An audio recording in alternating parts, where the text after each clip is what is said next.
కష్టాల్లో తోడున్న అందరికీ నా ఒళ్ళని కనిపిస్తలేనమ్మ కొందరికి కష్టాల్లో నేనున్నని.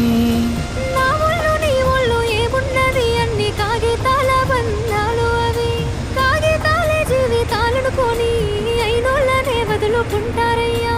బాగుంటే 10 మంది వస్తారయ్యో చుట్టాలే మన ఇంటికి, లేకుంటే వదిలేసి పోతారయ్యో అయినోళ్ళే ముమ్మాటికి. చూస్తున్న చుట్టంత కళ్ళతోని జరిగేది నాటకమే, నా ఒళ్ళు మా ఒళ్ళు అనిపించేది చేత చెల్లేటి కాగితమే.